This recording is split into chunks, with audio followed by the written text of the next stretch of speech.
Welcome, dear listener, to Go to Sleep Historia, a quiet corner of YouTube where history drifts softly and the past becomes a place of peace. Tonight's story will explore the gentler, more human, and even humorous side of faith in the Middle Ages.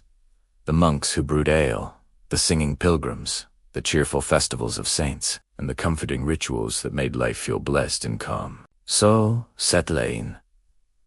Let the world slow down, and allow history to whisper you toward rest. If you enjoy these peaceful journeys through time, please subscribe to support our channel, and join us again for more stories of stillness, warmth, and wonder.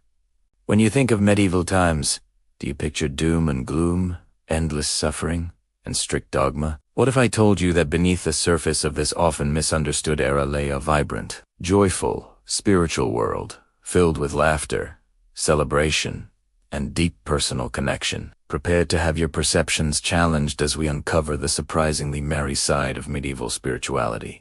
In the still hush of the medieval world, beyond the stone walls of castles and the echo of distant bells, there was another kind of life, quiet, thoughtful, and filled with warmth. It was the life of the monasteries, places where faith was not only prayer, but laughter, work, kindness, and shared bread. A life guided by rhythm, not rush, by candlelight, not noise. Tonight, we open the old wooden doors of St. Maron Abbey to wander softly through its cloisters, its gardens, and the hearts of those who once called it home. Here, devotion is not sorrowful. It is calm, steady, gentle.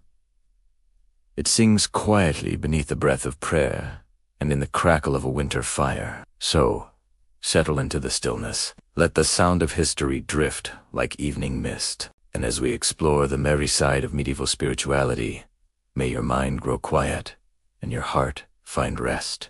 Dawn over the Abbey fields. The first light of dawn drifted over the long, misted fields that surrounded the old stone abbey. It came gently like a slow breath across the valley, sliding over grass heavy with dew and catching the pale shapes of sheep still sleeping near the hedge. The night had been long and cool, and the quiet world now waited in that small, sacred pause before morning fully claimed it. Within the abbey's walls, shadows still clung to the corners, but a new day was already stirring. Somewhere in the east wing, a single bell began to ring. The sound was soft at first, a low tone that trembled in the air like a sigh, then grew steady and sure. It echoed across the courtyard, through the cloisters, over the water of the nearby stream. The bell's voice had called countless mornings into being, always the same, always familiar. It was a sound of duty and peace, of a rhythm that no man had ever truly wanted to change. In their cells, the monks began to stir. Rough blankets were folded back, sandals were found, and heavy woolen robes were pulled over shoulders that still remembered sleep. There was no haste, only a calm acceptance that another day of quiet labor and simple joy had begun. Some rubbed their eyes, some yawned quietly, and one or two smiled faintly to themselves before rising. Outside, the wind whispered across the walls, brushing against old ivy leaves that clung stubbornly to stone. Brother Anselm was always the first to rise. He had tended the morning bell for nearly 30 years and carried the key to the belfry in a small pouch tied to his waist. His steps were slow but steady as he crossed the cold floor, the hem of his robe sweeping softly behind him. He never hurried. The bell would never mind waiting a moment or two, and dawn itself could not be rushed. When he reached the narrow staircase that wound upward to the tower, he paused, looking out through an open slit in the wall. Beyond it, the valley was still cloaked in pale mist. The fields looked like a sea of silver, and the first birds had begun to wake among the hedges. He smiled faintly, whispered a small prayer for the day ahead, and continued upward.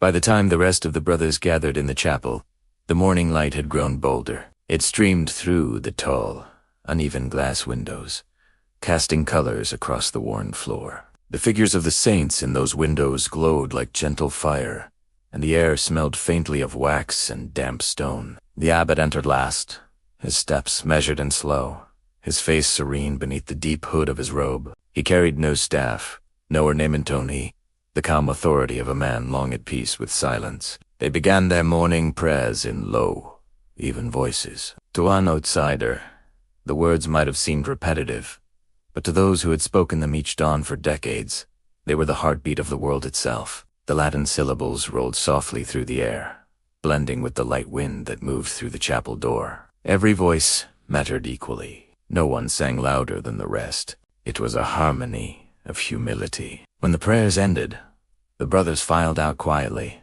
heading toward the refectory where the first meal of the day would be taken. The Abbey's kitchen was already alive with the quiet bustle of morning. The smell of baking bread and warm porridge drifted through the hallways, mingling with the scent of smoke from the hearth. Brother Thomas stood over the great pot, stirring carefully, though history had shown that his efforts did not always end well. He had once burned the porridge so completely that the brothers had jokingly declared it the Feast of Saint Smoke. Even the abbot, though stern by habit, had smiled that morning. Since then, it had become something of a small legend in the Abbey, and whenever a faint scorch marked the bottom of the pot, Thomas would raise his spoon with mock solemnity and declare the return of the feast.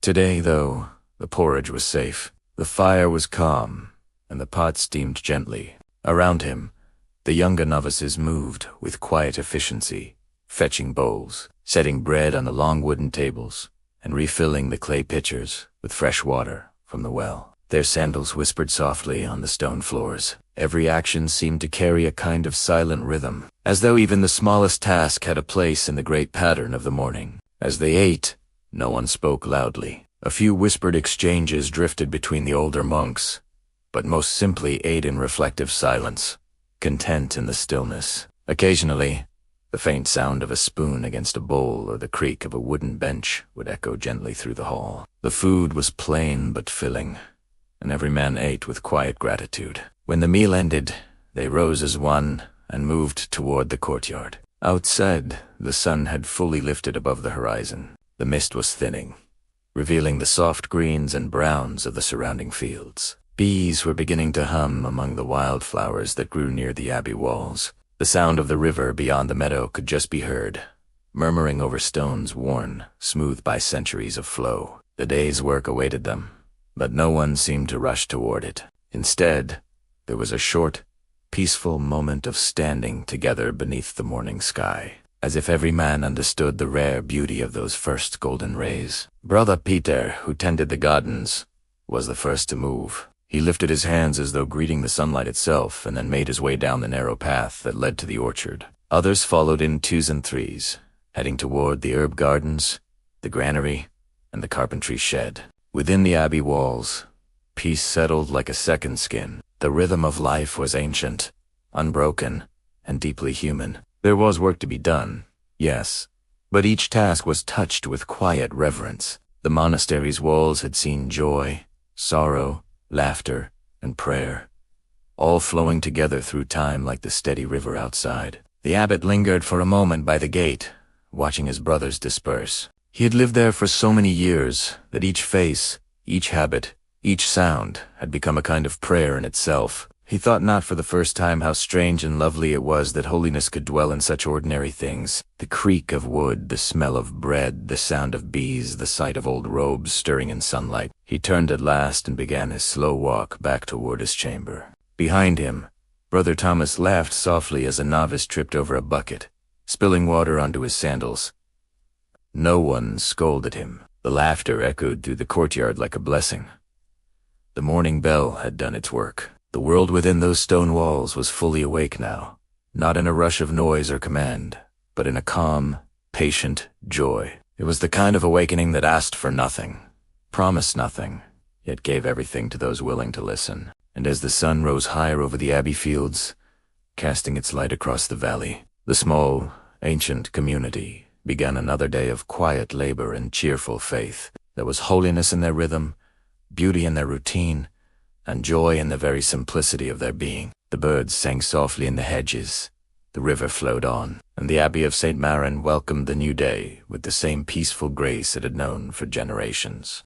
The monks who forgot to be miserable, the Abbey of St. Maron had a reputation, though it was not one that the outside world quite understood. Travelers spoke of it as a place where the brothers smiled to his Ellie, where laughter could sometimes be heard echoing down the stone corridors long after In an age when piety was often imagined in silence and severity, this abbey had somehow chosen a lighter path. It was not that the monks lacked devotion or failed in discipline, far from it. They rose with the bell, prayed at every hour, and kept their vows faithfully. But woven through their days was something else, something quiet yet unshakable, the belief that holiness and happiness were not strangers. To understand this, one had only to watch them in their daily life. Brother Matthew, for example, worked in the carpentry shed that stood just beyond the herb garden. He was a large man with kind eyes and hands always speckled with sawdust. His benches and chairs were sturdy, simple, and lasting. But his heart was most alive when carving small wooden toys for the village children who came each Sunday after Mass. He would present each little figure with a grin, pretending to be stern. Mind you, these horses only gallop for well-behaved souls, he'd say, and the children would nod solemnly before breaking into laughter. The abbot had once found a toy knight tucked into a corner of the chapel, a tiny sword raised in triumph. He placed it carefully beside a candle and said nothing. Then there was Brother Stephen, the abbey's copyist, whose quill had traveled across more parchment than any man could count. He was careful, steady, and gifted with the kind of patience that time itself seemed to admire. Yet even he found moments for quiet mischief. In the margins of old texts, where scribes sometimes drew vines or saints, Stephen would occasionally sketch a sleepy-looking cat or a mouse wearing a monk's hood. When the abbot discovered one of these drawings, he sighed, smiled faintly, and said only, "Let the mice pray." 2.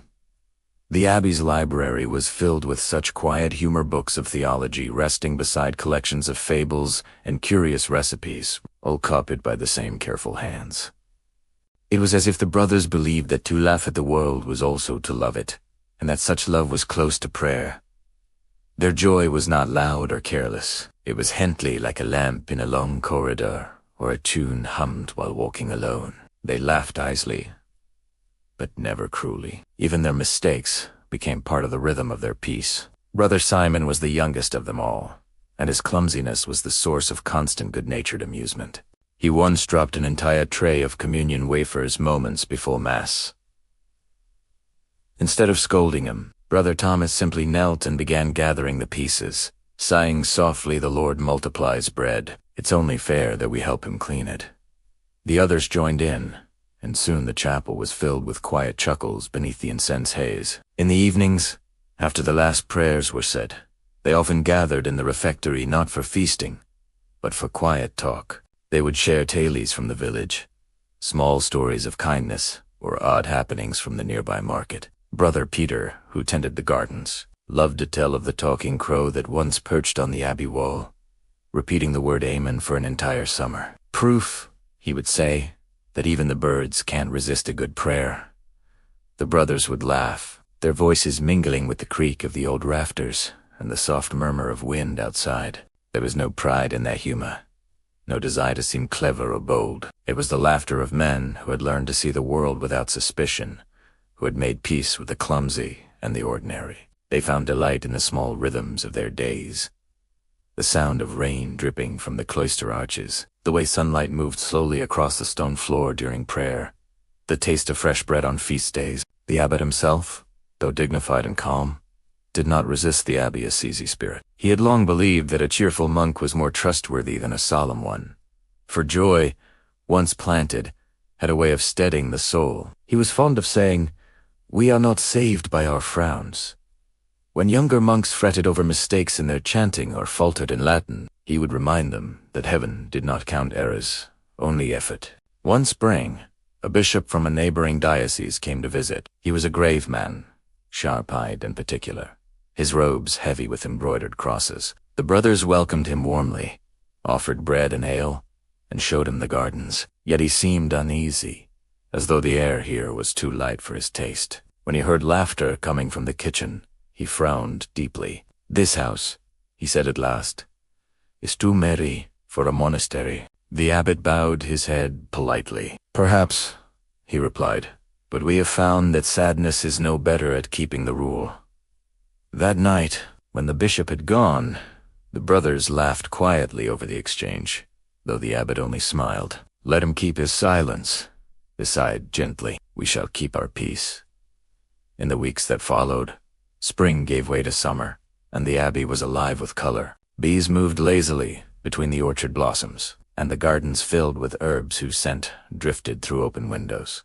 The brothers worked long hours under the sun, but there was joy even in their labor. Brother Peter sang softly as he weeded, inventing little verses about the saints and the vegetables. "Saint Basil blesses the basil," he would murmur, and the others nearby would shake their heads, smiling at his gentle foolishness. At the heart of it all was a sense of companionship, of fellowship, that made even hardship bearable. When one fell ill, others took his duties without complaint. When work was heavy, laughter lightened it. The abbey was not rich, yet it lacked nothing that truly mattered. They had their prayers, their work, their bread, and above all, one another. As the sun dipped low one evening, the abbot stood at the edge of the cloister, watching his brothers return from the fields. They came slowly, their robes stained with dust, their faces bright with the quiet satisfaction of the day's end. From somewhere in the distance came the sound of Brother Stephen's voice,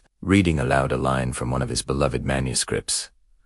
"A cheerful heart is a light for the road." The words hung in the warm air like a benediction. The abbot closed his eyes for a moment and let the peace of it wash over him. There was holiness here, not the severe kind written in rules and carved into stone, but the living, breathing kind that hummed beneath laughter and kindness. In Dee's place, faith did not weigh the soul down. It lifted it gently, like a hand helping another to rise. When night came, the abbey settled into silence once more. The moon rose, silver and patient, over the valley. The brothers slept iously, their hearts untroubled, their dreams simple. And though no record would ever speak of it, somewhere in that quiet night, the walls themselves seemed to hum faintly with contentment. For this was the Abbey of St. Marinda, home of men who had forgotten to be miserable, and in forgetting, had remembered something greater. Bread, ale, and blessings morning had ripened into a mild, golden day. The valley lay open beneath a gentle sun, and the air carried that warm, grain-sweet scent that only summer can give. Within the thick walls of St. Marin, the world moved at its ordinary pace, low, careful, unhurried. Every sound seemed softened by time. The clink of ladles in the kitchen, the creak of wooden doors, the faint whisper of sandals brushing along the cloister walk. The kitchen, though modest, was the true heart of the abbey. Stone-floored and vaulted low, it held the life of the place in fire and fragrance. The hearth never slept long. Its ashes were always stirred again before dawn, ready to bake brew and bless the day's labor. This morning, Brother Thomas stood beside it, sleeves rolled, face shining with honest exertion. The copper pot before him steamed with barley porridge meant for the poor who would soon gather at the gate. "Careful with the fire," murmured Brother Simon, watching from the doorway, still cautious after last year's accident. Thomas left a deep, chest-rich sound that filled the room. "The fire listens better these days," he said, stirring slowly. "I think it fears my spoon more than the abbot's discipline."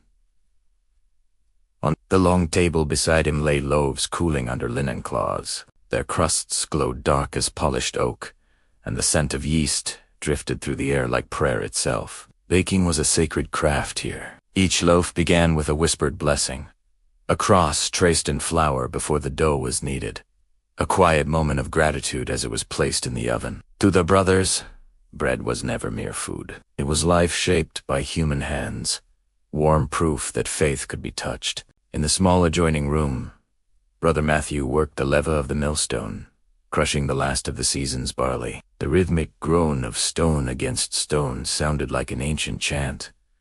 Dust rose around him, soft and pale as incense. He paused now and then to wipe his brow, then smiled at the thought that even this simple toil might feed a pilgrim or a hungry child from the village below. By midday, the kitchen had become a small world of motion. Pots simmered, ladles scraped, and laughter drifted like smoke up toward the rafters. Outside, Brother Peter brought baskets of herbs from the garden sage, thyme, and marjoram bundled neatly in his arms. The scent joined the smell of baking bread until the whole abbey seemed perfumed with quiet abundance. The ale cellar waited below, cool and shadowed. It was Brother Anselm's domain, and few entered without first knocking, for he treated the place with the same reverence others reserved for the chapel. Along the damp stone walls stood rows of barrels, their wooden sides darkened with age. Here the air hummed faintly with the slow, secret work of yeast and time. Hansel moved among them with careful grace,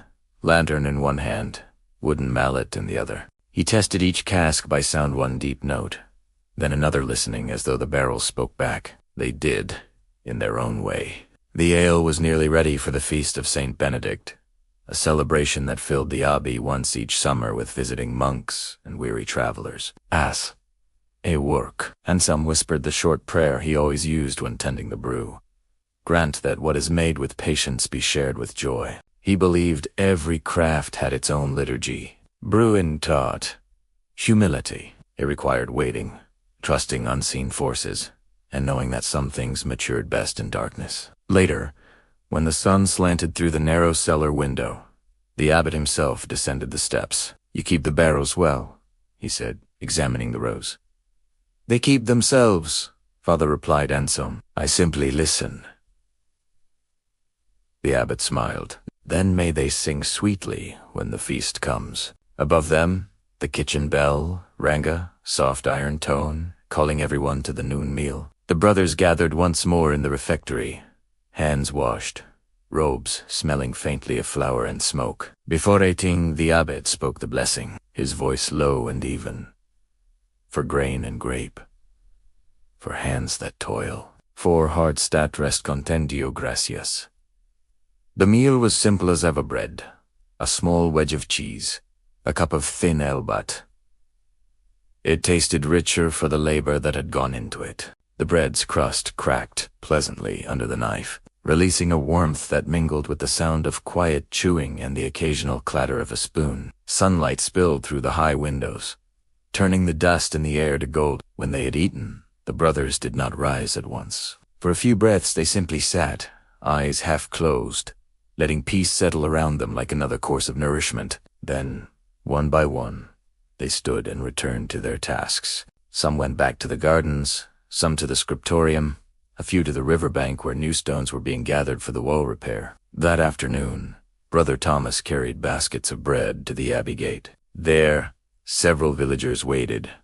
A shepherd's wife with 2 small children, an old man leaning on a stick, a traveling peddler who had lost his way. Thomas greeted each with the same warm patience. He placed a loaf in every hand, pressing it gently as though bestowing a gift. "Eat and rest," he said to the peddler. "The road is friendlier when the stomach is full."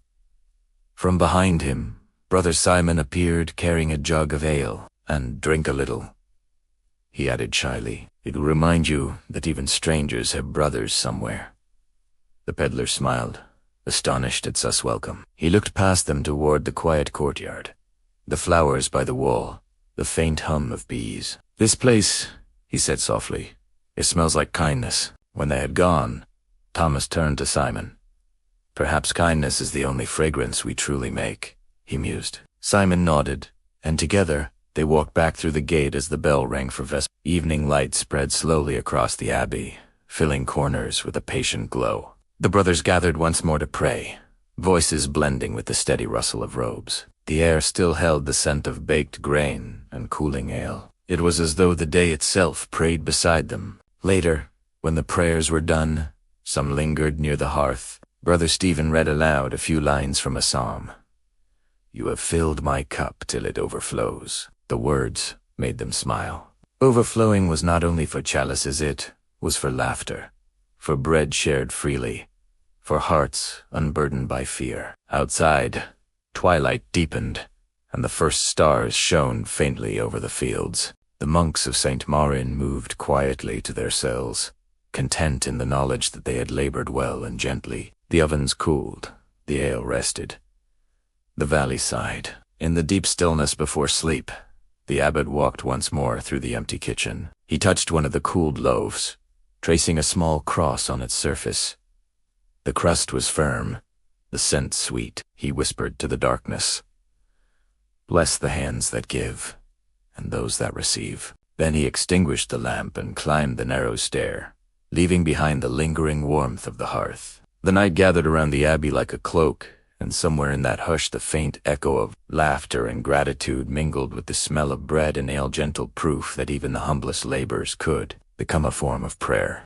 The singing fields the morning after the feast of St. Maron dawned slow and gold. A thin mist floated above the fields, clinging to the grass like the hem of a cloak. From the Abbey bell tower came the faintest hum of a single bronze bell, a sound that marked not duty this time, but rhythm, guiding the quiet joy that followed work well done. Beyond the walls stretched the monastery's farmland, soft slopes of barley and wheat, dotted with apple trees, and the faint glimmer of dew. The monks called this land their singing fields, not because it was rich, but because it never stopped answering their voices. When they worked together, reaping, sowing, mending, Fancista air itself seemed to hum with contentment.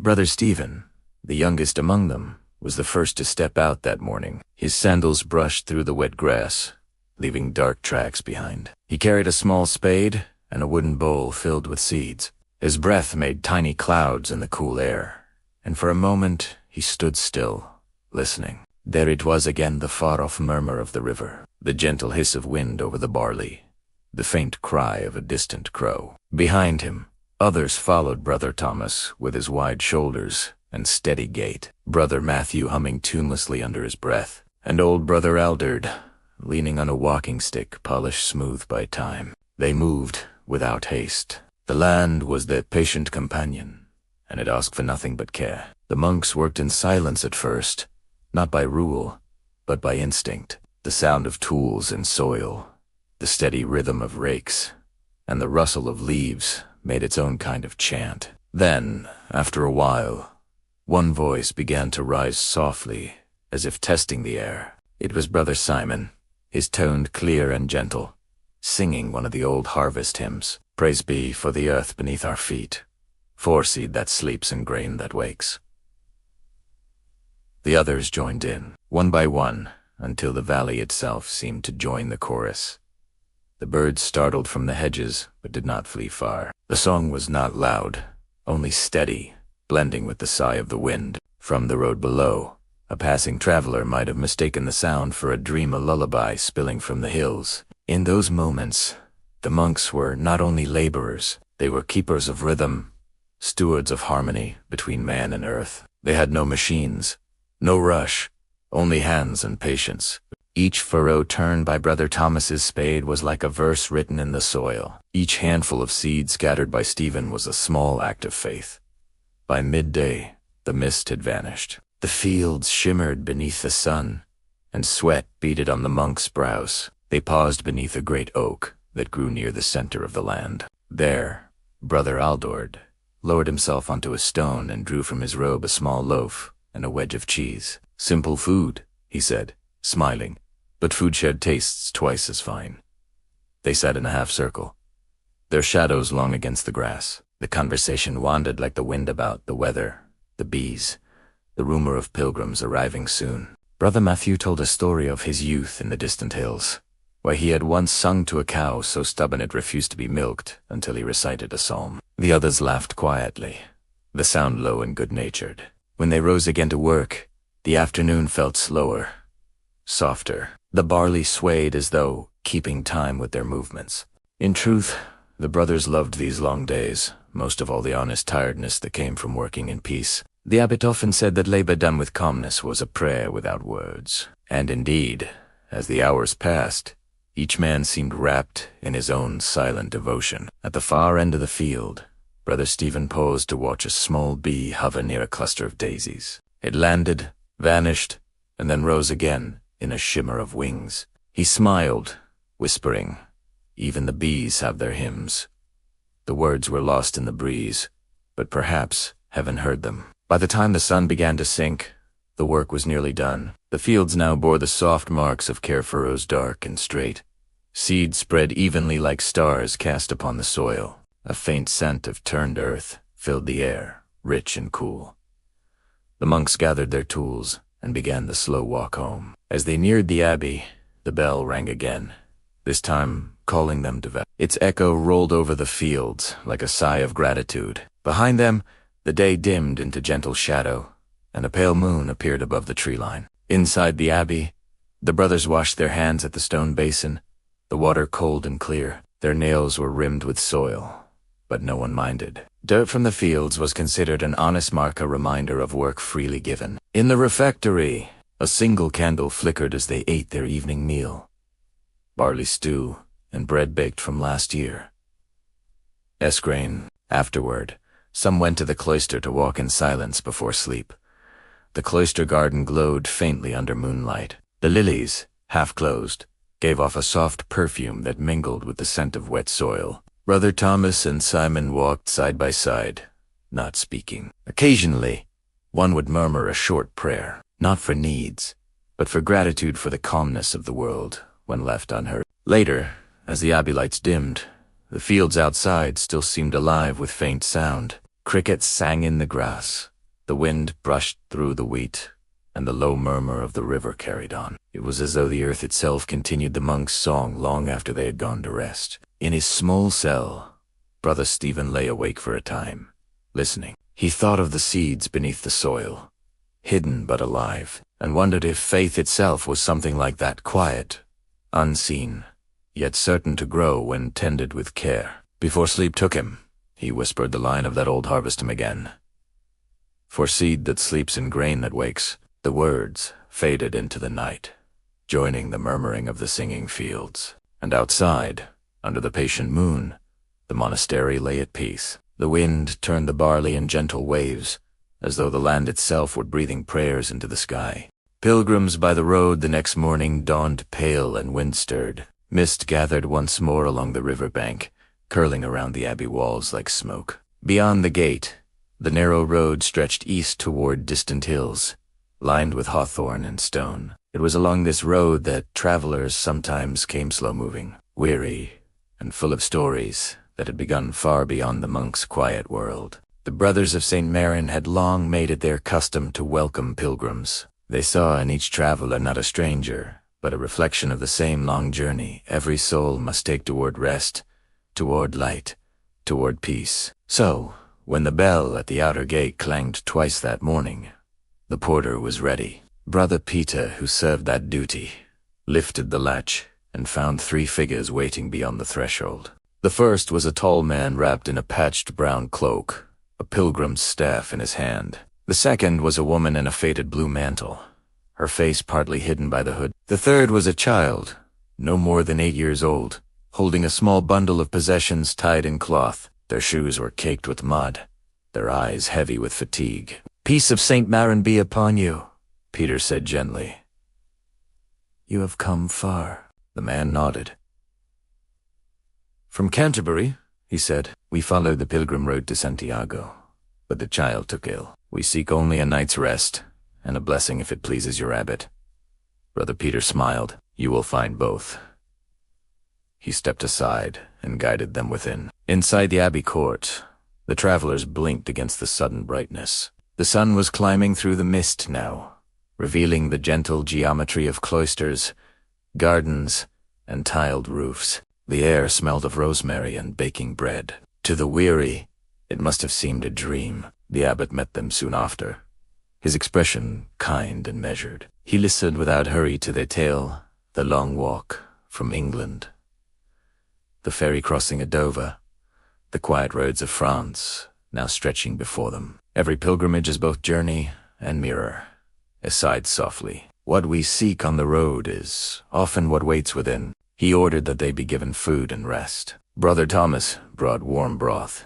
Brother Simon fetched a clean blanket for the child, and Brother Matthew found sandals more fit for walking than the torn ones the woman wore. Such kindness required no debate. It was simply how the abbey breathed. After they had eaten, the travelers were shown to a small guest room near the western wall, a simple chamber with straw beds, a wooden cross above the door, and a narrow window that looked upon the orchard. There they slept through the afternoon, their exhaustion deep as the silence that held them. Outside, the monks went about their day copying texts in the scriptorium, tending the gardens, or gathering apples for drying. Yet a gentle awareness of the guests lingered among them, as though their presence had changed the rhythm of the day. Near sunset, Brother Stephen found the little boy sitting by the orchard wall, awake now, watching the bees move among the apple blossoms.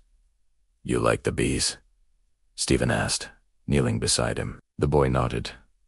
"They never stop," he said, "even when no one is looking." Stephen smiled. "That is their prayer, I think, worked on without witness, yet never without purpose." The boy seemed to think about this for a while, his small fingers tracing patterns in the dust. "My father says prayers must be spoken." "Sometimes," Stephen replied, "but sometimes the world hears even the quietest heartbeats." As dusk fell, the monks gathered for evening prayer, and the pilgrims were invited to join. The chapel glowed with lamplight, and the air was thick with incense. The woman knelt beside her child, eyes closed, lips moving in silent gratitude. The man stood a moment longer, watching the brothers chant their psalms in soft unison. Perhaps he did not understand the Latin, yet the sound itself seemed to soothe him the way river water soothes a thirsty traveler. When the prayers ended, the abbot approached them once more. "You are welcome to remain another day," he said. "The child may need more rest." The woman lowered her head. "You are kind, Father. The road has been long. Then let it be shorter for a time," he said. "Rest is also a form of worship."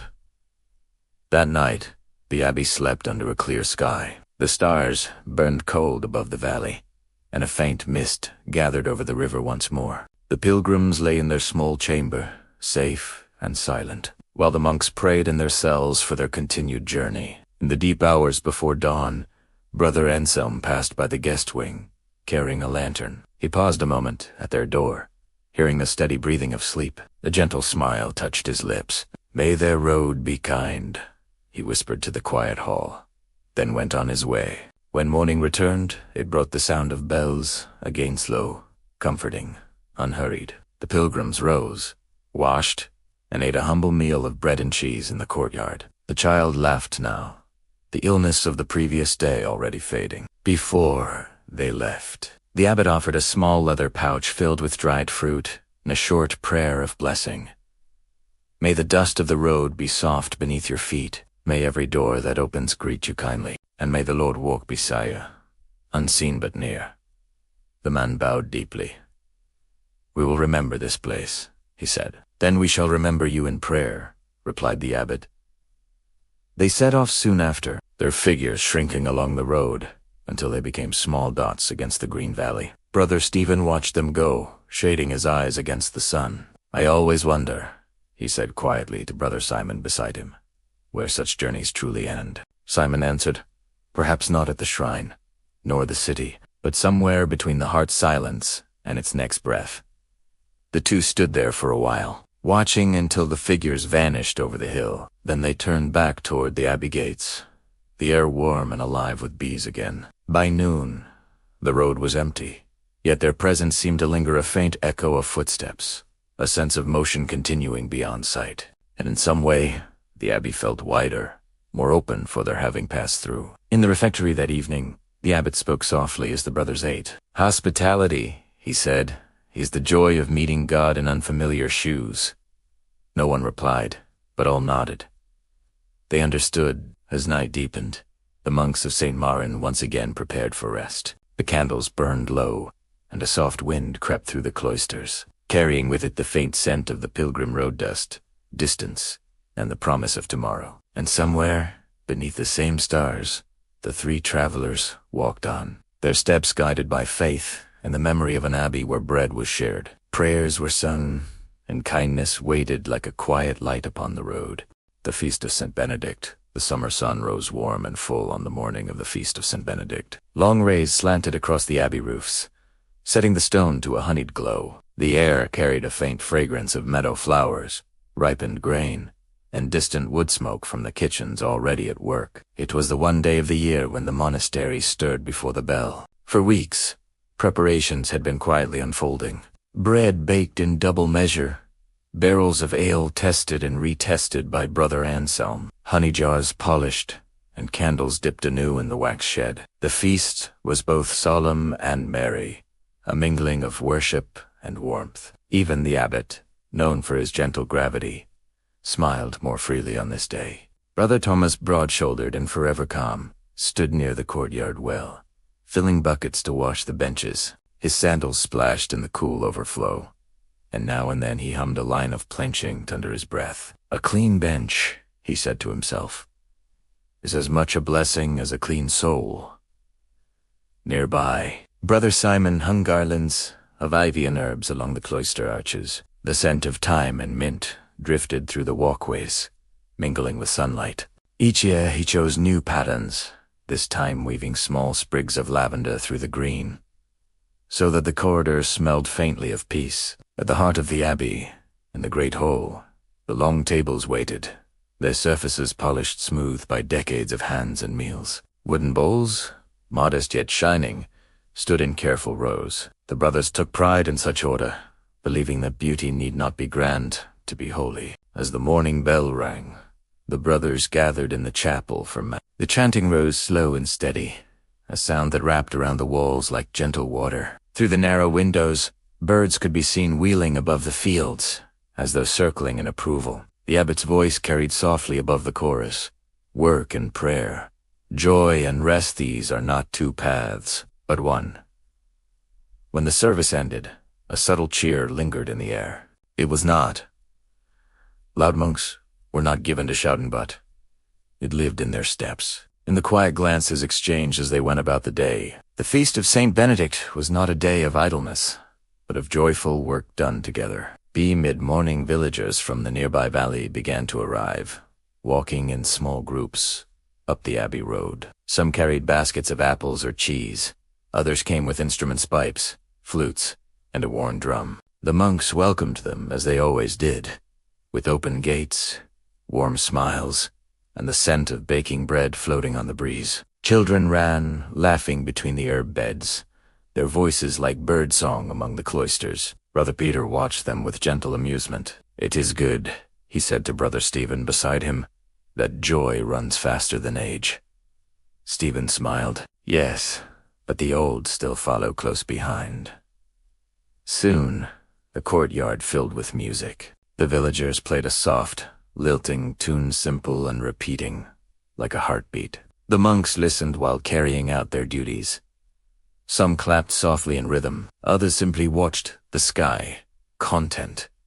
Brother Anselm brought forth the ale casks, rolling them with practiced care. The Lord blesses patience, he said, tapping one open, and patience rewards the thirsty. Foam rose gently as he filled the first cups, and laughter rippled across the courtyard. Even the abbot took a sip later, nodding approvingly. At midday, the meal began. Long tables were set beneath the open sky. Bread, cheese, roasted roots, and fresh honeycombs gleamed in the sunlight. The brothers and villagers sat side by side, distinctions forgotten for a day. The abbot stood at the head of the table and lifted his hands for silence. Let all who eat today remember, he said, that holiness does not frown. It smiles, it shares, it tastes. Then came a soft murmur of Deo gratias. Thanks to Godin, the meal began. The hours that followed flowed like golden honey. Cups were raised, stories told, songs passed from one end of the courtyard to the other. Brother Simon recited a short verse he had written for the occasion, simple but full of light. Under stone and under sky, the same sun warms the saint and sewer. May every labor sing with joy, and every heart grow slower. The villagers applauded softly, and the abbot's eyes shone with quiet pride. Even poetry, he said, is a kind of prayer when it teaches stillness. Later, the monks led the children to the orchard, where Brother Stephen had hung small ribbons on the branches for them to find. Each ribbon, he told them, marks a prayer once spoken in this garden. Whoever finds one may carry that prayer onward. The children searched eagerly, laughter mingling with the rustle of leaves. The orchard, normally solemn and still, became alive with color and movement. As the afternoon wore on, shadows lengthened, and the air grew heavy with the scent of ripening fruit. The villagers began to depart slowly, offering thanks and leaving behind small gifts. Jars of jam, a wooden toy carved by an old craftsman. The monks accepted each with gratitude, though they always said the same, you give too much. When the gates closed at last, only the brothers remained. The sun hung low, painting the stone walls in gold and amber. They gathered once more in the chapel, weary but content, the echo of laughter still lingering in the halls. The abbot spoke the evening prayer in a low, steady tone. Bless this day of joy. Let its warmth remain even when the candles fade. The monks knelt in silence, the light flickering across their bowed heads. Outside, the first crickets began to sing. Later, after Compline, the final prayer of the night, the brothers lingered in the courtyard. Brother Ansem, usually quiet, looked up at the stars and said softly, "Strange, how even stillness seems to hum after such a day." "It hums with gratitude," the abbot replied, "the sound of hearts resting." The fire in the hearth burned low, and the smell of roasted grain and ale drifted faintly on the air. Each man found his way back to his cell, walking slowly through the cloisters where the garlands of ERBs still hung. Their shadows swayed against the walls like gentle spirits of the feast. In his chamber, Brother Simon wrote by lamplight, his quill scratching softly across parchment. "The feast teaches us that joy, when quiet, is closest to prayer," he wrote. Then he laid the quill aside, blew out the flame, and let the darkness settle around him. Beyond the window, the valley slept beneath a pale moon. The laughter of the day had faded, but its warmth remained, like a low ember in the soul of the Abbey. Tomorrow would bring work again, Fielstow. Tend walls to mend but tonight. Even labor seemed a kind of blessing, and so the feast of St. Benedict ended not with noise or spectacle, but with silence sweet as wine, a silence that carried within it the echo of bread shared, songs sung, and hearts at rest beneath the watching stars. Miracles of small kindness the feast had passed, but its warmth lingered like the faint perfume of herbs. After the fire has gone cold, in the days that followed, St. Marin Abbey returned to its gentle rhythm bells, prayers, labor, and respite. The brothers walked with lighter steps. The joy of shared bread seemed to have woven itself quietly into the fabric of their days. Summer deepened, filling the valley with a golden hum. The fields shimmered under long days of sun, and the bees droned lazily among the lavender. The abbey walls, warmed by afternoon light, seemed to glow as if holding the season within their stones. Brother Simon, who oversaw the herb gardens, noticed small wonders each morning. A robin's nest built atop the gate arch, a vine creeping farther than the day before, dew lingering longer on the basil leaves. He believed the world whispered softly to those who slowed enough to listen. One afternoon, as he tended the garden near the outer wall, he heard the uneven rhythm of footsteps beyond the gate. When he looked up, he saw an old woman approaching, her cloak faded to the color of dust. She leaned heavily on a stick, and a woven basket swung from her arm. Brother Simon went to meet her. "Peace be upon you." Sighed Hentley. The woman smiled, revealing few teeth, but much warmth. "And on you." "Father, I bring herbs from the hill beyond the river, wild sage and sweet marjoram. My hands are not so steady for weaving these days, so I thought perhaps the abbey might make better use of them." Simon opened the gate and took her basket with care. "You honor us," he said. "Will you rest a while? The sun is kind, but even kindness can tire." She hesitated, then nodded. Inside, Simon led her to a shaded bench beneath the apple trees. He poured water from the well and offered a small piece of bread. The woman accepted both, with gratitude, sipping slowly. "I've passed this place since I was a girl," she said, looking around. "Always thought the walls were too tall for smiles, but now that I'm inside, I see the laughter in the stones." Simon smiled. Perhaps the walls grew tall not to keep laughter out, but to let it echo longer. She chuckled at that, a sound like dry leaves rustling. "You monks and your riddles," she said, shaking her head. While she rested, a small commotion stirred near the cloister. Brother Peter, his robe splattered with ink, had tripped while carrying a manuscript from the scriptorium. The parchment lay in the grass, its edges damp.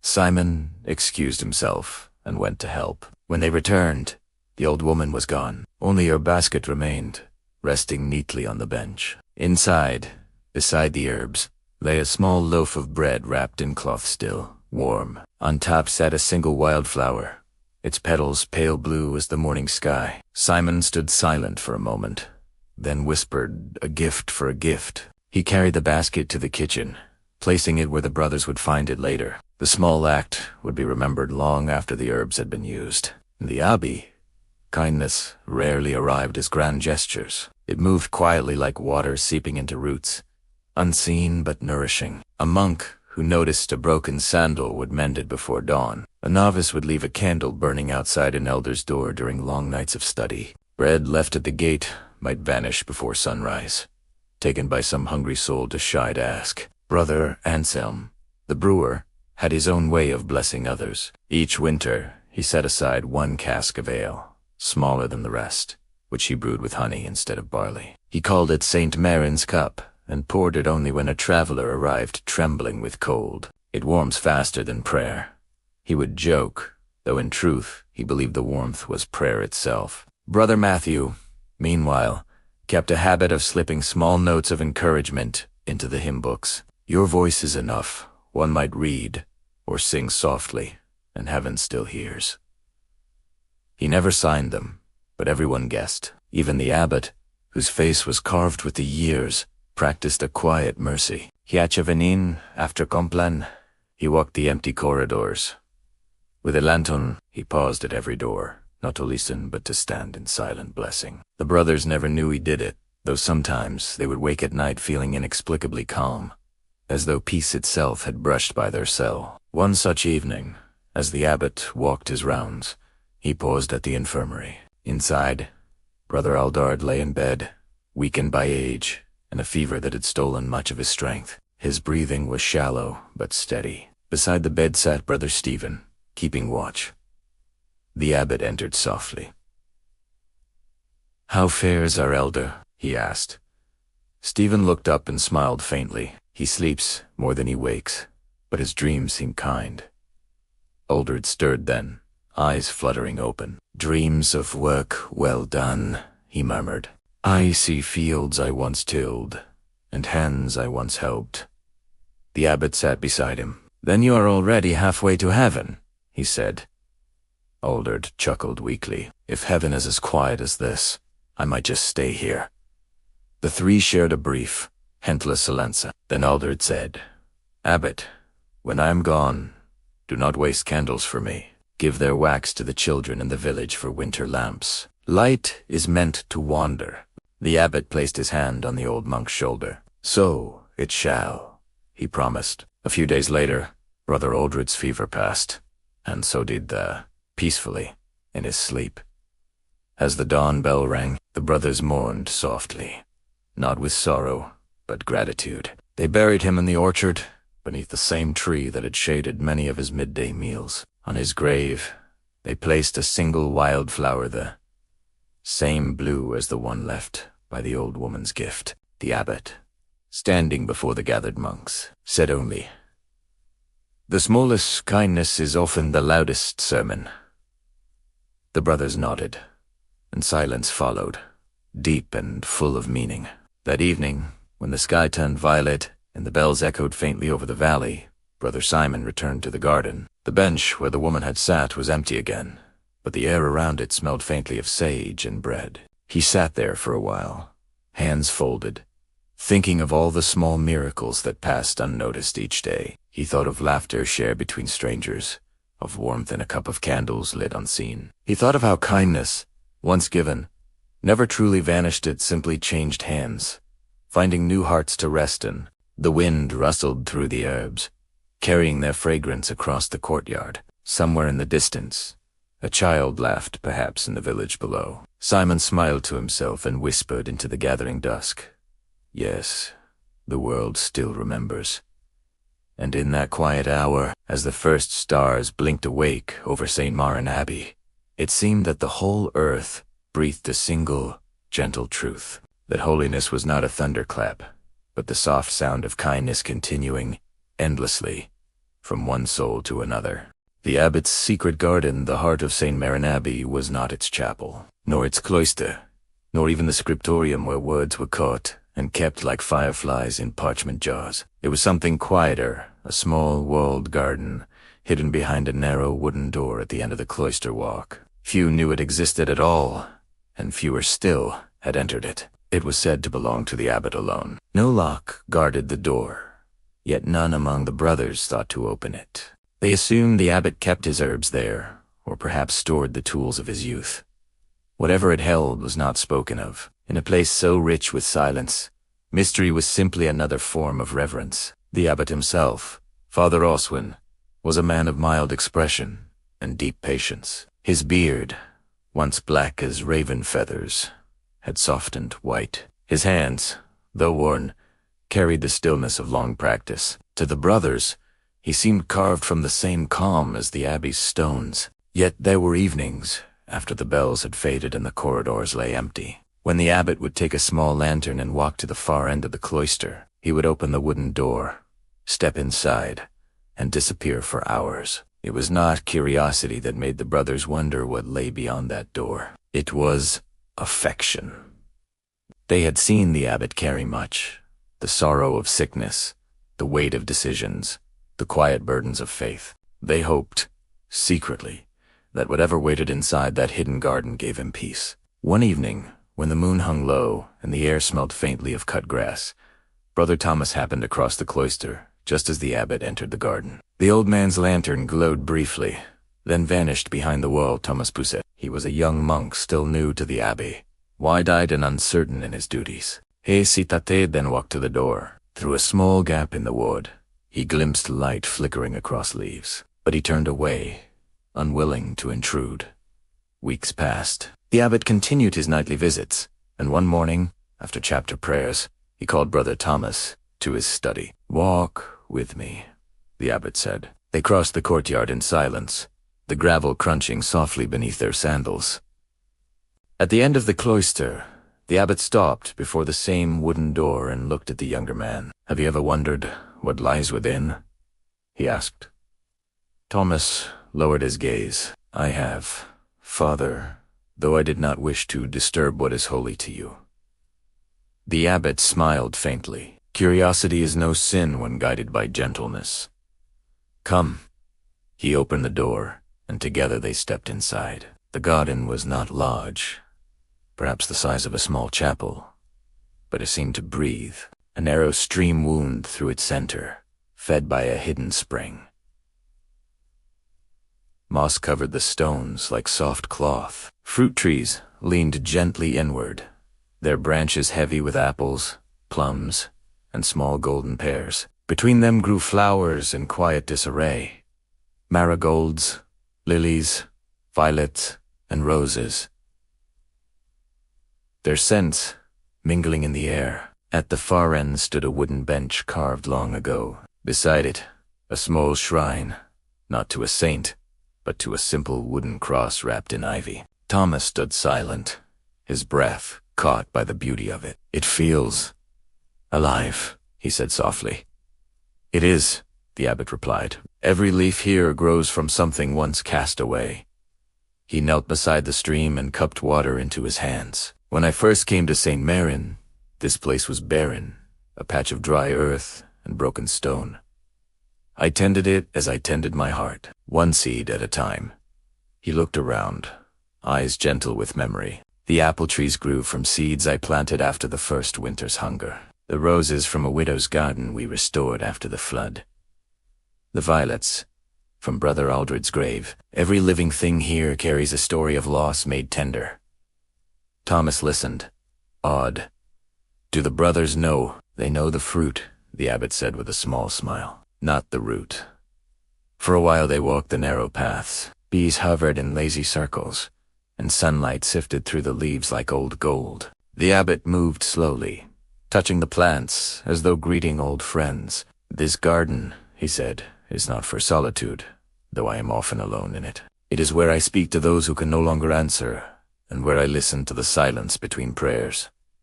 He plucked a pear and handed it to Thomas. "Taste, and remember that sweetness is not sin." Thomas bit into the fruit. It was soft and fragrant, the kind of sweetness that lingered even after swallowing. "Father," he asked after a pause, "why have you shown this to me?" The abbot looked toward the small shrine. The ivy swayed gently in the evening wind. "Because you carry the same burden I once did. The fear that peace means idleness, and joy means indulgence. But joy," he said softly, "is simply the soul remembering its source. They sat on the bench together, and for a long time, neither spoke. The sound of water filled the stillness, like a hymn without words. When at last they returned to the cloister, the abbot closed the door behind them, but did not lock it. "From now on," he said, "tend the garden when I cannot. Let it remind you that even the most serious faith needs a place to breathe." From that evening forward, Brother Thomas visited the hidden garden each dawn. He watered the roots, trimmed the vines, and carried fallen fruit to the kitchen for the brothers to share. The others soon noticed that the abbot smiled more, and that Thomas walked with a new calm, as though carrying a secret he need not guard. Seasons passed. The apples ripened and fell. The roses slept beneath the frost. The stream froze and thawed again. The garden endured quietly, as life within the abbey shifted and grew. When the abbot's health began to fade, he asked to be taken there one final time. The brothers lifted him gently in a chair and carried him through the cloister. The wooden door creaked open, and the scent of earth and fruit met him like an old friend. He reached out a trembling hand to touch the nearest tree. "Still bearing," he whispered. Brother Thomas knelt beside him. "Because you taught it too," he said. The abbot smiled faintly. "No, because we both learned that love, when planted, refuses to die." He closed his eyes then, and for a long while, only the stream's quiet murmuring filled the air. When it stilled, the brothers knew. They buried him in the garden he had made, beneath the shade of the pear tree. The seasons continued to turn, and in spring a new shoot rose from the soil near his resting place, a young sapling, green and alive. Brother Thomas tended it every day. Sometimes, at sunset, he would sit by the stream and whisper prayers into the air, believing that perhaps the wind carried them where they were meant to go. And those who passed the cloister at night would sometimes see a faint glow beyond the wooden door, not of lanterns, but of moonlight caught in leaves, shimmering as if the garden itself was remembering. Over time, the story of the abbot's secret garden became part of the abbey's quiet lore. No one boasted of it. No one claimed it as miracle or mystery. It was simply known as the place where sorrow softened into peace. And in that stillness, amid moss and fruit and stream, the merry sight of faith continued not in laughter or song, but in the steadfast hum of life renewed, again and again, beneath the same old sun. Pilgrims at the gate, the road that wound toward St. Maron Abbey was old, older than any stone in its walls, older than the written words of prayer spoken inside. It had once been a Roman path, and before that, perhaps a trail trodden by herders and wandering tribes. The years had softened its edges, yet it still carried footsteps, one after another, toward the same promise of peace. Each spring, as the snows melted and rivers swelled with new life, pilgrims began to appear along the road. They came not in crowds, but in a quiet trickle, a few each day, dusty, weary, and full of hope. Some came seeking healing, others forgiveness, others still simply seeking rest from a world that had grown too loud. From the watchtower above the gate, Brother Thomas could see them from far away, little figures moving like drifting leaves along the path. He had taken to greeting them himself, ever since the abbot's passing. The wooden gate creaked open at his hand, and he always began with the same words: "Peace, traveler, you have walked far. Enter, and let your heart breathe."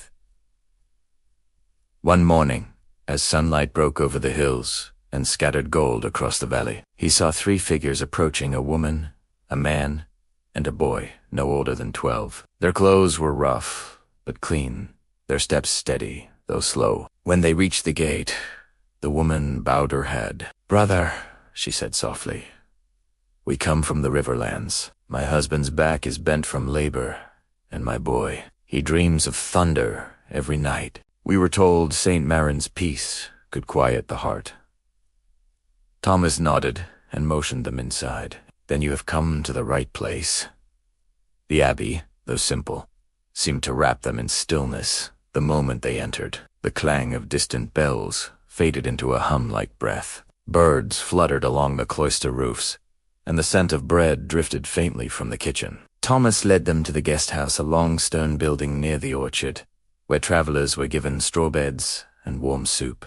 The boy looked around with wide eyes, running his fingers over the wooden walls as though they might speak to him. His mother smiled weakly. That evening, after the pilgrims had eaten, Thomas sat with them in the courtyard. The woman, whose name was Ellen, spoke of their village, how the river had flooded, how fields had turned to mud, how they had lost their home. Her husband, quiet and candid, nodded as she spoke. "We left what we could not carry,"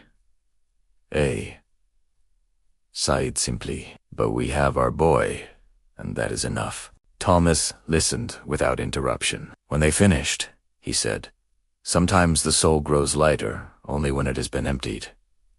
He paused, then added, "You may stay as long as you need." Days passed, and the family settled into the rhythm of the Abbey. The boy, whose name was Luke, followed Brother Simon to the gardens and helped him water the herbs. Ellen wove baskets for the kitchen, and her husband mended broken fences near the orchard. None of them spoke much, but they smiled often. One afternoon, as Thomas crossed the courtyard, he found Luke sitting beneath the pear tree in the abbot's old garden. The boy was tracing shapes in the dirt with a stick, circles, spirals, little suns. "Your drawings are very fine," Thomas said. Luke looked up shyly. "Brother Simon says the roots of trees talk to each other underground. I was wondering if they draw pictures to Thomas," smiled. "Perhaps they do. Perhaps that's what makes the flowers bloom in the same colors every spring. A memory passed through the soil." Luke thought for a moment. "Do the dead talk? Do the roots?" Thomas sat beside him. "I believe they do, but not with words. More like warmth, or the way light feels on your face after rain." The boy nodded slowly, as though trying to remember that feeling. That night, a soft rain began to fall. The brothers moved quietly through the cloisters, lighting lanterns where the wind had blown them out. Thomas looked toward the guest house and saw a faint glow from its window. Ellen watching her son sleep. He thought of the countless faces that had passed through this place, all carrying burdens too heavy for the road, and he wondered how many had found what they sought. By morning, the rain had stopped. The hills steamed in the sun, and the pilgrims gathered in the orchard for the blessing that marked the end of their stay. It was a simple ritual, a prayer, a loaf of bread, and a cup of clean water shared among them. Thomas raised the cup and said, "To drink is to remember that life is already a gift." When it came to Luke's turn, the boy lifted the cup carefully. "Can I leave something too?" he asked. Thomas nodded, curious. The boy reached into his pocket and pulled out a small stone, smooth and gray, with a line of white quartz through the middle. "It's from our river," Luke said, "so it doesn't forget us." He placed the stone beneath the pear tree. Thomas felt a stillness spread through him, deep and certain, as though the earth itself had just accepted a promise. Weeks passed, and the family departed with blessings and full hearts. But others came, and others after them. Pilgrims from far villages, from sea coasts, from mountain towns. Some came barefoot, others leaning on sticks, each carrying a story stitched into silence. Brother Thomas welcomed them all. He never asked their sins, never demanded their confessions. Instead, he listened to the hesitations in their voices, to the pauses between their words. Sometimes he offered advice, but more often he offered tea. And, slowly, a kind of gentle rumor spread through the countryside that St. Marine's was not a place of stern sermons or holy fear, but of laughter that healed and patience that forgave. Merchants began to leave candles at the crossroads for travelers to light their way. Children in nearby villages sang small songs about the Abbey where kindness grows. And even shepherds, tending their flocks in the high pastures, said they could hear the Abbey bells not as commands, but as invitations. As the seasons turned, Thomas realized that the Abbey itself had become a living pilgrimage, not of stone or ceremony, but of spirit. People came not to seek miracles, but to remember gentleness. They left not cured, but comforted. One evening, as twilight brushed gold over the fields, a line of pilgrims approached the gate. Thomas, older now, opened it once more. A young woman stepped forward, carrying a small bundle wrapped in cloth. "Peace be upon you." Thomas greeted her. She smiled and bowed. "And upon you, brother. My mother once came here with my father and me." She said the monks of St. Marin taught her how to breathe again. Thomas's heart stirred. "Ellen?" he asked softly. The woman nodded. "She passed last winter, but she spoke of this place often. She said to bring this." She handed him the bundle. Inside lay a small jar of river stones, each one smooth and pale. On the largest, a white line crossed its surface, like a path. Thomas's voice trembled. "Luke's stone." The woman smiled. "He still dreams of thunder, but it no longer frightens him." Thomas closed the jar gently and placed it beneath the pear tree, where the first stone had been left so many years before. The sun dipped low, and the garden glowed faintly, as if remembering every hand that had ever planted hope there. He whispered a prayer, not of words, but of gratitude, for all the pilgrims who had come and gone, each carrying a piece of peace back into the world. And when the bells rang for evening prayer, their sound drifted across the hills like a soft wind, touching villages, roads, and fields. A melody not of command, but of welcome. For the Abbey had become, in its quiet way, the resting heart of all who wandered, a place where the weary found not answers, but calm enough to keep walking. And so the road to St. Marin Abbey remained never empty, always bearing footprints, always echoing with the soft murmur of souls returning home, even if only for a little while. The Feast of Lanterns, autumn arrived gently at St. Marin Abbey, like an old friend returning with laughter hidden in his sleeves. The days shortened, the air thickened with the scent of apples and smoke, and the sun turned its gaze softer, spilling light the color of old gold across the fields. This was the season of lanterns, a time when the monks honored both harvest and remembrance. The villagers called it the Feast of Lanterns, though its roots reached far back into older customs, long before Abbey or bell. Once, people had lit candles in hollowed turnips and placed them by doorways to guide lost spirits home. Over the centuries, the church had folded that habit into gentler meaning. Each light now symbolized a soul, each flame a quiet thanksgiving for the year's mercy. For the monks of St. Marin, the feast was not grand, but tender. No trumpets, no choirs, only the hum of steady hands crafting little lamps of clay and paper, filling them with tallow and wick. Even the youngest novices were given the task of cutting tiny windows into the lantern sides, so that the light would spill through in shapes of stars, crosses, and leaves. Brother Thomas Nagre at the temples oversaw the preparations with patient cheer. The memory of the old abbot still rested in him like a second heart, guiding his pace and his voice. He reminded the brothers that the lanterns were not for a spectacle, but for gratitude, a celebration. They sighed softly of how small lights, gathered together, make a night bearable. The Abbey grew fragrant with melted wax and drying apples. In the kitchen, Brother Anselm brewed spiced ale with cinnamon and honey, while Brother Simon prepared platters of roasted roots and bread baked with crushed nuts. The air itself seemed to hum with comfort. On the evening of the feast, as dusk folded across the valley, the villagers began to arrive. They came carrying their own lanterns, some rough, some ornate, glowing faintly like fireflies in the mist. Children ran ahead, their laughter scattering through the orchard. The elders followed, steady and smiling, leaning on staffs polished smooth by time.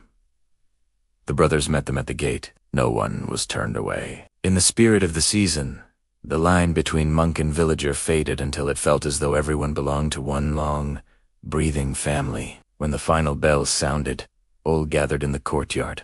The abbey stood quiet but alive, its windows flickering like constellations. Brother Thomas stepped forward, raising a single lantern, simple clay, plain light. "My brothers and sisters," he said, his voice low but clear. "Tonight, we remember that joy and grief walk together, and that the smallest flame can be enough to find one's way home." He touched his flame to the nearest lantern. Its glow deepened, trembling softly in the wind. One by one, others followed. Monks, villagers, children, until the entire courtyard shimmered with hundreds of tiny lights. No two burned the same color. Some were golden, some pale white, others tinged red by the thin paper that held them. Yet together they wove a tapestry of warmth against the chill. The procession began with quiet steps. They walked from the courtyard through the orchard, then down toward the river path. The lanterns swung gently, their reflections trembling on the dark water. Somewhere, an owl called from the woods, answered by the hush of the crowd's footsteps on fallen leaves along the path. The brothers had placed markers, small plaques carved with names of those who had once lived and prayed within the abbey walls. Brother Aldord, Father Oswin. Dozens more whose stories had faded but whose presence was still felt, like warmth from stones long after the fire has gone out. As each name passed, someone paused to whisper it aloud. The air seemed to listen. Halfway along the river stood an old wooden bridge, its railings draped in ivy. There, the procession halted. The villagers placed their lanterns upon the water, each floating gently downstream, joining dozens already adrift, a slow parade of light moving into darkness. Some children gasped softly as their candles wavered, but Brother Thomas smiled. Even when they go out, he said, the light has already done its work. He lingered at the bridge after the others had turned back. His own lantern remained beside him, its flames steady. He thought of the countless souls who had crossed that same bridge. Pilgrims, monks, travelers, all leaving a small brightness behind to moon rosé, and for a moment, its pale reflection mingled with the floating lanterns, making it seem as though heaven itself had stooped to join them. When Thomas returned to the abbey, the feast had softened into quiet conversation. The villagers sat among the monks in the refectory, sharing bread and stories. Children dozed against their mothers' shoulders. The air smelled of honey, cider, and melted wax. Brother Anselm poured Thomas a cup of ale. Another good year, he said. Thomas nodded. Another gentle one. He looked around the room at the worn robes, the laughing faces, the glow of lanterns hanging along the beams. It struck him how much the abbey had changed, not in stone, but in spirit. The merriness of faith, once thought frivolous, now lived openly in every smile. Later, when the villagers had gone and the brothers prepared for rest, Thomas walked alone through the cloister. The night was crisp and full of stars. He paused at the garden door and stepped inside. The pear tree, older now but still fruitful, stood gleaming under the moon. Beneath it lay the small jar of river stones, the offering left so many years before. Thomas knelt and placed his lantern beside it. The light flickered softly across the leaves. He whispered, "For all who came, and all who will come." A gentle breeze answered, carrying the faint scent of apples and wax. The lantern's flame swayed, but did not die. In that moment, Thomas thought of how joy in the abbey had never come from grand gestures, not from relics or visions or miracles. It came instead from these quiet gatherings, from laughter shared across age and sorrow, from warmth that refused to vanish even when the night grew long. He realized that holiness was not an achievement but a conversation, a continuous exchange between what is lost and what is loved. Every lantern, every act of kindness, every breath of forgiveness was part of that dialogue. Before returning to his cell, Thomas looked once more at the water beyond the walls. In the distance, he could still see a faint trail of lights drifting along the river, like memories choosing to wander rather than fade. He smiled and whispered the old abbot's words. "Love, when planted, refuses to die." And with that he blew out his lantern, letting the darkness take it gently, not as an ending, but as a quiet continuation.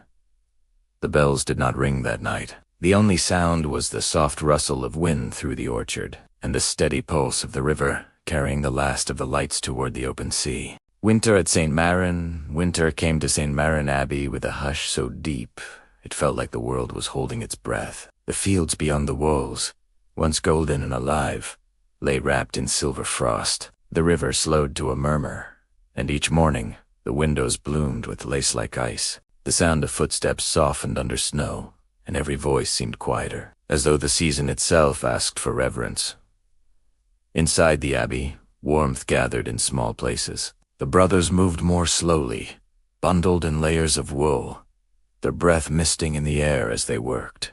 The hearth in the kitchen burned almost constantly, its glow spilling over baskets of root vegetables and bundles of herbs hanging from the rafters. There was comfort in routine, in the rhythm of prayer, in the scraping of quills on parchment, in the smell of baking bread that seemed to push the cold back from the door. Brother Thomas often said that winter was not a punishment but an invitation to listen to silence, to memory, to the spaces between thoughts where faith grows quietly. He had learned this truth long ago, but each winter taught it to him again. As the days shortened, the monks adjusted to the rhythm of longer nights.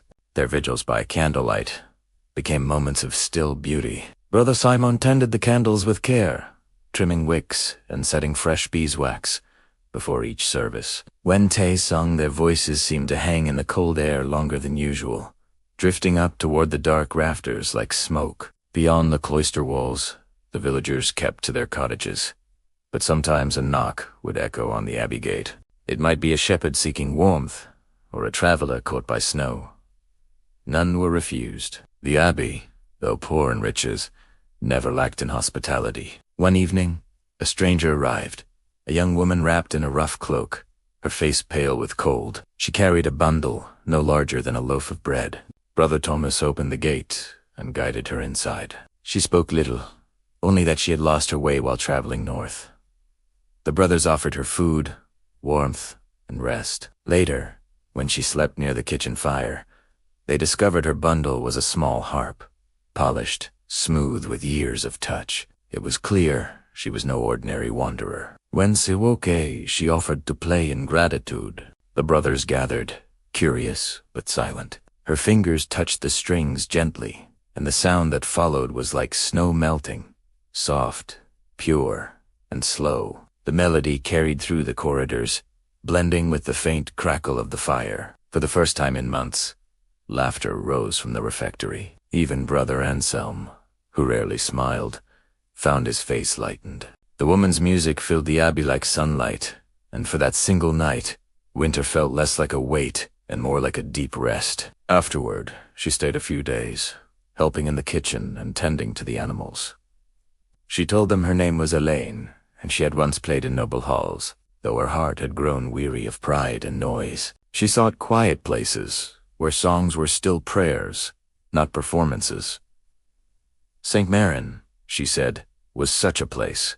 Before leaving, she gifted her harp to the abbey. Music belongs to those who listen, she said. Brother Thomas accepted it with a bow, promising that it would be played with gratitude. When she walked away into the snow, her footprints lingered long after she had gone, like verses written briefly on the white page of the earth. That winter, whenever the storm winds howled across the valley, Brother Simon would take the harp and play softly after the notes echoed through the dormitory, mingling with the wind. The brothers would listen from their cells, comforted by the sound. In time, they began calling it the Harp of Quiet Days.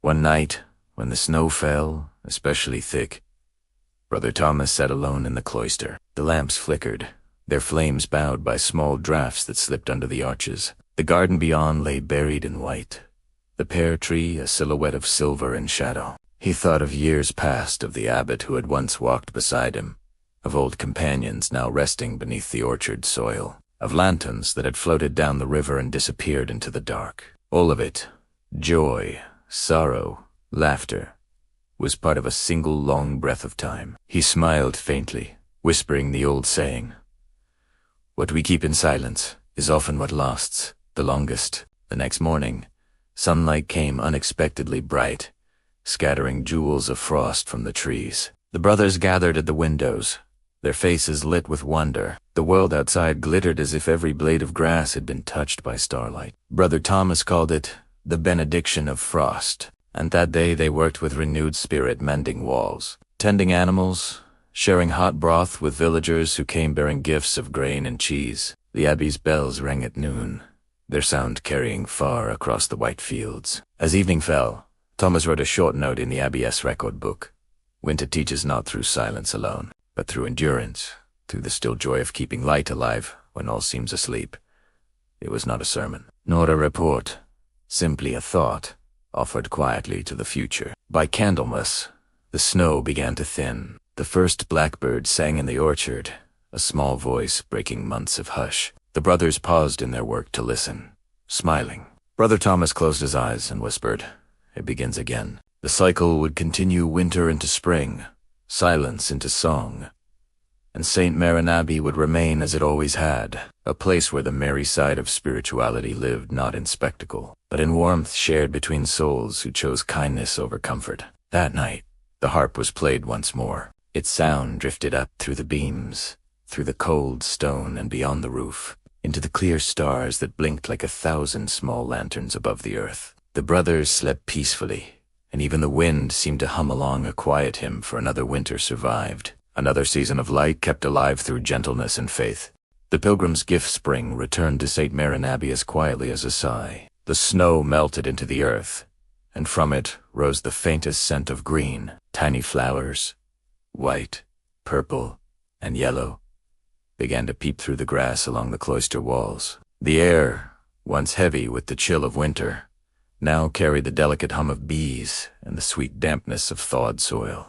Brother Stephen was the first to notice the shift. Standing by the riverbank one dawn, he saw how the ice had vanished overnight. The water moved freely again, glittering in the soft morning light. He smiled, hearing in it the same rhythm he once found in hymns, that slow, unending pattern of renewal. The abbey stirred with new life. The monks reopened the garden beds, turning the soil, whispering thanks to the earth as they worked. Birds nested in the eaves, and the kitchen filled once more with the smell of herbs and freshly baked loaves. The abbot, now gray-haired and slower of step, often said, "Every spring is a lesson. Life hides, but it never leaves." It was during this tender season that a pilgrim arrived. It came at dusk, walking with the steady patience of one who had traveled far. His cloak was faded, his boots worn, and his walking staff was carved with symbols the brothers did not recognize. His beard was streaked with white, but his eyes, a deep, soft brown, held a quiet kindness. When the porter opened the gate, the pilgrim bowed his head and said only, "Peace be upon this house. I seek rest and bread." He was welcomed inside, as all travelers were. The monks guided him to the refectory, where he was served warm stew and water. He ate slowly, gratefully, without asking for more. When he finished, he bowed his head and whispered a prayer in a language none could name. That night, they gave him a bed near the fire. Brother Simon sat with him for a time, speaking softly. "From where do you come?" Ask it." The pilgrim smiled faintly. "From the long road," he said, "the road that begins where one's feet decide to move." Simon chuckled quietly. "Then perhaps we all come from that same place." The pilgrim nodded. "Perhaps, yet not all walk with listening hearts."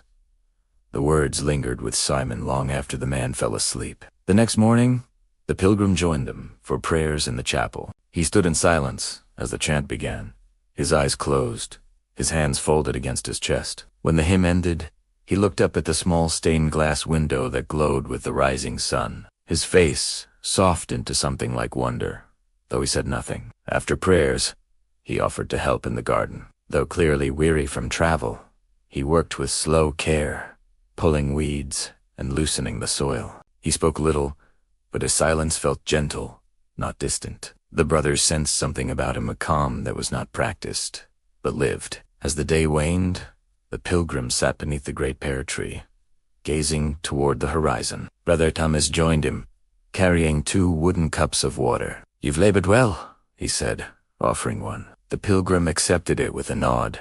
"This place," he said after a while, "breathes differently than others. You keep peace here, not just prayers." Thomas smiled. "We try to serve in small ways. Some say it is boring work, too quiet for a life's purpose."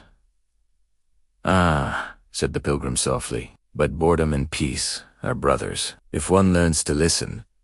They sat for a long time in comfortable silence, watching bees drift from blossom to blossom. Before the evening bell, the pilgrim went to the abbot and asked if he might leave a gift in thanks for his rest. The abbot hesitated. It was custom that guests left with blessings, not burdens. But the pilgrim insisted. "It is not gold," he said, "nor a relic. It is a way of seeing." Curious. The abbot agreed to listen. From his satchel, the pilgrim drew out a small wooden bowl. It was simply, roughly carved, with faint markings that might once have been letters. "This bowl," he said, was given to me by an old hermit who lived by the edge of a salt sea. He told me that whoever eats from it should do so with gratitude so quiet, it can only be heard by the heart. He placed the bowl on the table. Each time you share a meal, pass it among you. Let it remind you that holiness does not dwell in gold chalices or jeweled relics, but in the sharing of something simple, given without pride. The brothers gathered around, silent. The bowl looked ordinary, even worn, yet something in it seemed to glow faintly in the firelight. Not with magic, but with memory, as though it carried centuries of gentle hands and unspoken prayers.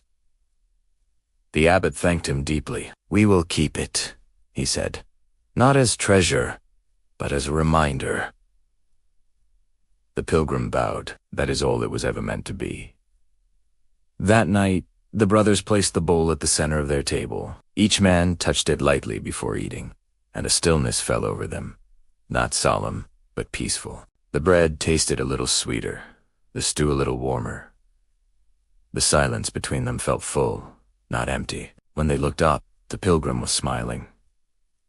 "You have heard it," he said. He stayed for 3 days more, helping with chores, mending a broken gate, teaching Brother Stephen an old melody from his homeland, a song that sounded like wind through reeds. Then, one dawn, he was gone. The brothers found his bed neatly folded, his walking staff leaning by the door. The bowl remained where he had left it. 4 years after, the pilgrim's bowl became a quiet part of their meals. It was passed from hand to hand at every supper, not for blessing, but for remembrance.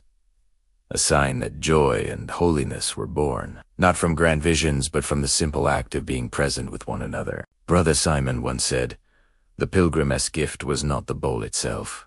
It was the silence that comes when hearts share without need for words." And each time they passed it around the table, they felt it too, that merry stillness, that quiet smile of the soul. Outside, the Abbey bells tolled softly in the wind, echoing across the hills. The road stretched on beyond sight, waiting for new travelers, new stories, and new lessons carried in humble hands. And within St. Maron, peace continued, not loud, not perfect, but steady, like the rhythm of a long prayer whispered beneath the breath of time.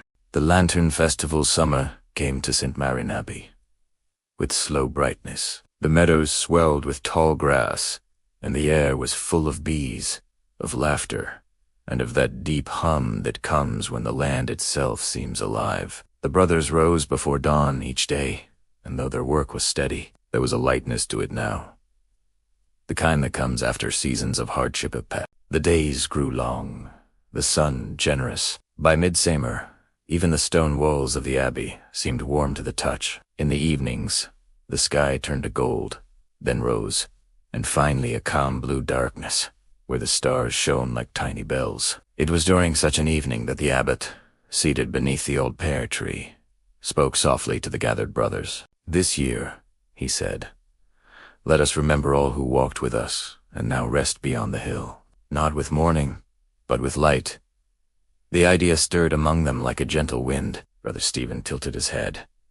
"Light, Father?" "Yes," the abbot replied, smiling faintly. "Lanterns, we shall make them from what we have: paper, wax, small bits of string. Each will carry a prayer, not of sorrow, but of gratitude. Let the valley see that even remembrance can be merry."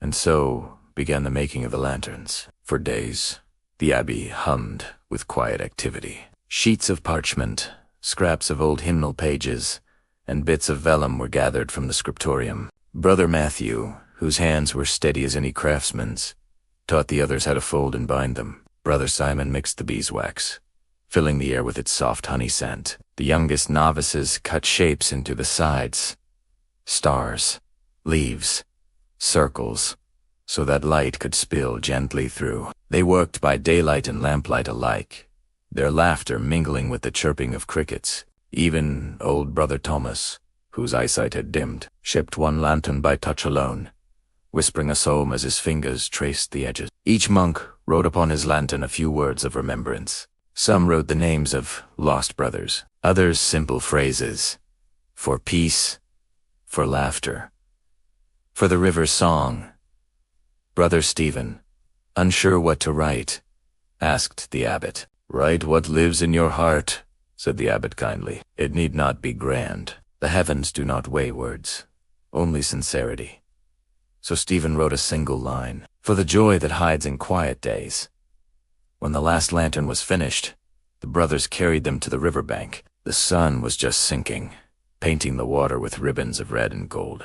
The villagers, hearing of the Abbey's festival, gathered, as well farmers, children, and old women leaning on walking sticks. The air was soft and warm, carrying the scent of summer herbs and ripening fruit.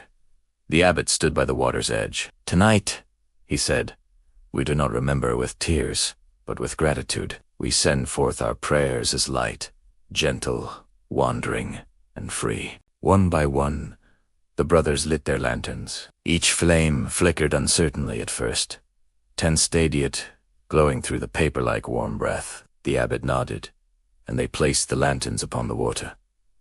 For a moment, nothing happened. Then, slowly, the lanterns began to drift downstream.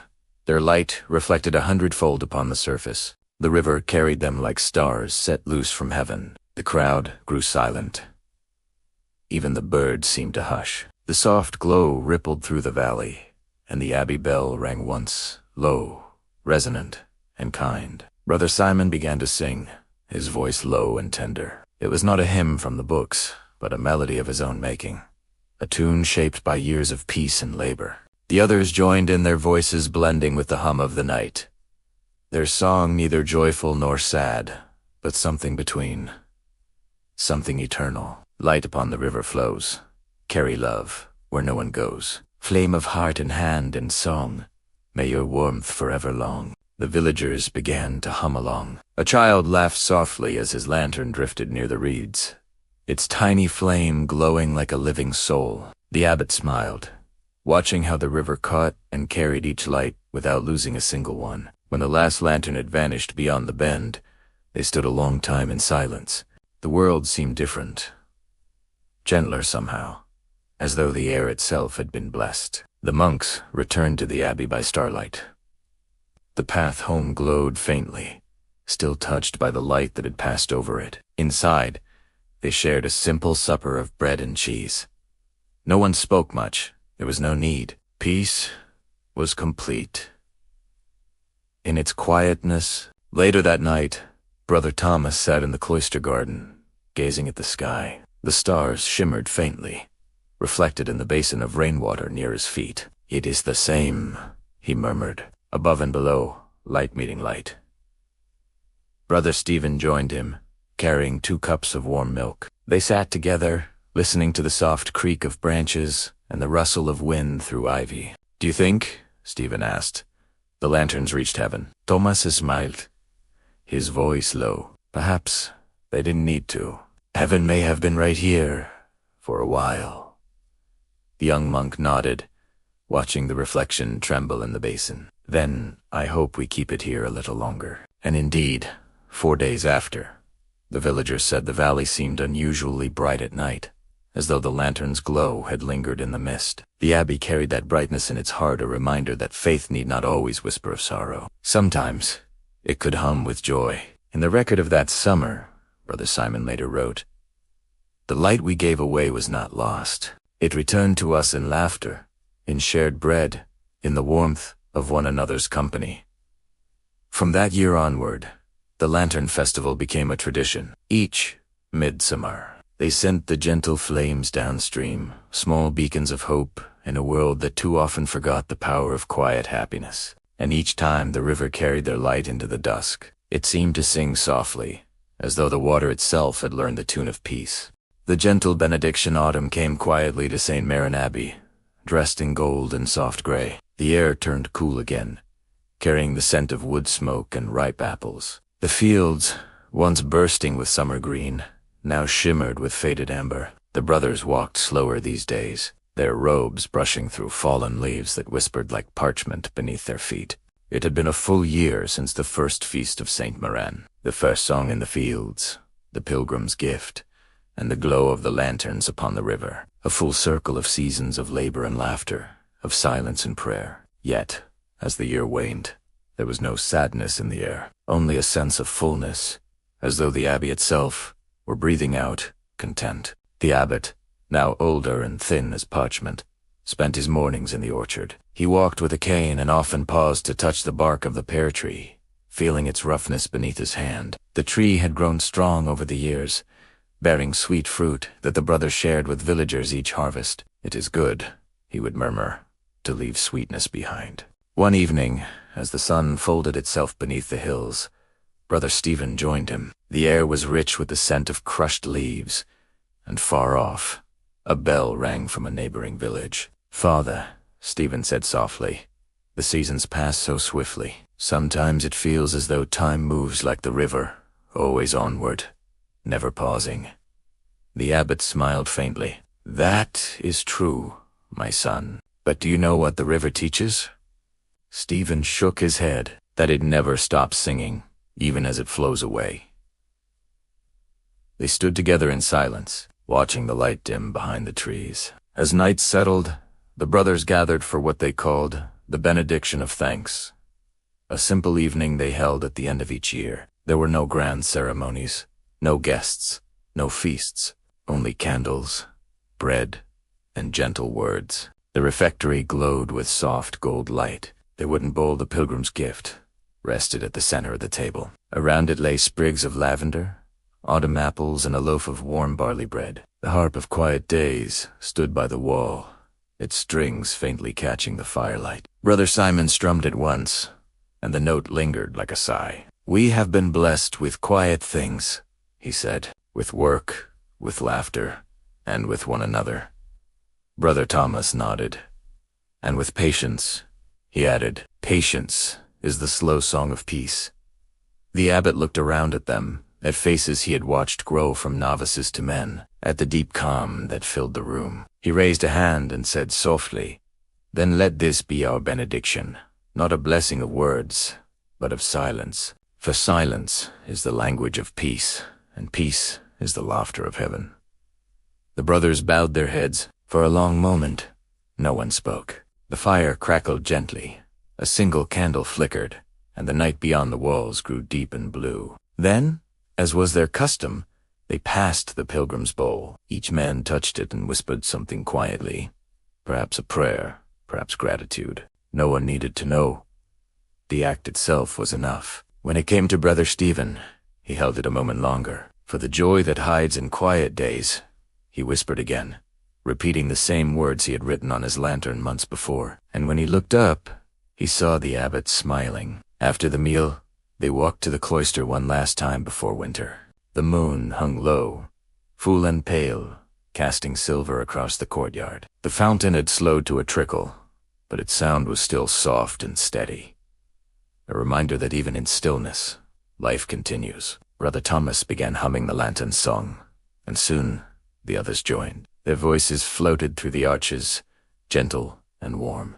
"Light upon the river flows, carry love where no one goes. Flame of heart and hand and song, may your warmth forever long." The abbot listened, eyes closed. He could feel the years behind him, the seasons of hunger and harvest, of prayer and laughter, of souls arriving and departing. Yet none of it felt lost. Everything remained, folded gently into the memory of this place. When the song faded, he lifted his cane and tapped it softly on the stone floor. "Brothers," he said, "you have tended not only this abbey, but one another. You have turned labor into prayer and quiet into joy. When I am gonna let this continue, not for my name, but for the peace it brings."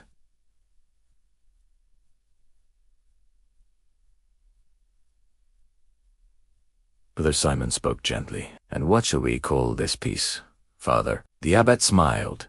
His eyes warm. "Call it the merry side of the soul, that which finds laughter even in stillness." That night, as the abbey slept, the wind moved softly through the trees. Somewhere, an owl called once, then fell silent. In the darkness, the abbot sat by his window, watching the faint light of the moon upon the pear tree. He whispered one final blessing, though none were awake to hear it. "May joy find those who seek it gently. By morning, he had passed quietly in his sleep. His face was calm, and the first light of dawn touched his hands, as if an unseen sun had come to greet him. The brothers mourned him not with sorrow, but with reverence. They buried him beneath the pear tree, where blossoms would fall like soft snow each spring. And from that day onward, the Abbey's prayers ended with his final words: "May joy find those who seek it gently." The years continued to roll like the river. The Abbey changed, as all things do, but its spirit endured. Travelers still came seeking rest, and they found not riches, but calm, a peace so deep it seemed to hum through the stones themselves. The singing fields still shimmered each summer. The lanterns still floated downstream each year, their glow blessing the valley once more. And in every quiet act a bowl passed, a song hummed, a seed planted there lingered the same merry grace that had guided St. Marinus monks through all their days. Far above, the stars shone bright, mirrored in the slow-moving river, light upon light, heaven reflected in the calm of earth. And so the story closed, not with an ending, but with a breath, a pause, and a gentle benediction. That joy can live in silence, that laughter can dwell in prayer, and that even the smallest light, carried kindly, can bless the darkness for years to come. The candles of St. Marin burn low now. The brothers have returned to their silence, and night settles softly upon the Abbey once more. In the hush, we hear what time so often forgets, that joy and holiness were never far apart, that in laughter, in song, and in the gentle sharing of bread, the soul found its truest prayer. The merry side of medieval faith was never loud. It lived quietly in kindness, in care, in the peaceful rhythm of simple days. And perhaps it still lives in us, in those small moments when we choose calm over hurry and warmth over pride. As you drift toward sleep, may these quiet echoes of the past wrap around you like a woolen cloak by the fire. May peace keep you, as the monks once kept the light. Good night, dear listener, and may your dreams wander kindly through time.